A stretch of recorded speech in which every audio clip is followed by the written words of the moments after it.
he just had this ability to connect with the younger generation. And I remember very clearly, those of you who ever knew him in Chester will remember that Hall Cottage had a hallway, quite a narrow hallway, and it wasn't long before he actually deliberately bought musical carpet bowls. And when our two were up there, I remember particularly a sort of winter time, and he would be on the floor with them, playing carpet bowls up and down the corridor, almost for hours. And it was brilliant. Just kept, they loved it, and it just had this musical ding ding ding ding as it went down. So he just had that ability, didn't he, to connect with the younger generation. And Nicola, you might have a story or two about Natalie. Natalie, sorry, Right. Natalie. Natasha, whatever. Anything beginning with N. Yeah, that's fine.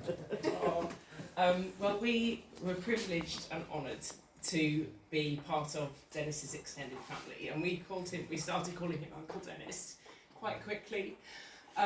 So we were friends with him for 6 years when we lived in Exminster, and I first met him singing in the choir, and he had such a beautiful voice. He was the only tenor, I think, for most of the time.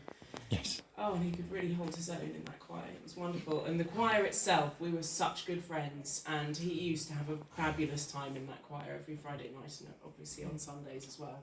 Mm-hmm. Anyway, and then we were far away from our family.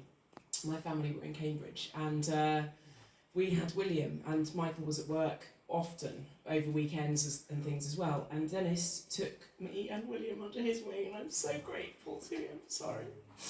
I just loved him so much, and so we would go around there every Tuesday and just have an absolute ball. It was brilliant fun.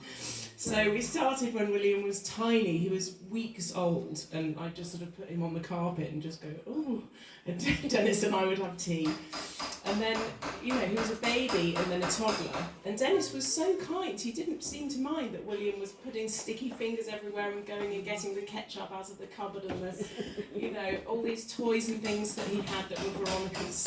He would let William play with them. He's given William so many things, teddies and a lovely little seahorse. She loved seahorses, didn't she? He's got a glass seahorse and a beautiful little Christmas house with a light in. So we've got these precious lovely things from Dennis. He was so sweet, and he and William were just very much on the same wavelength when William was about 2, and they would have so much fun together, jumping around and playing with cushions, and nothing was ever any trouble. He was just so welcoming, and I just used to look forward to going and being in his presence, and he was just so loving and so kind and so warm.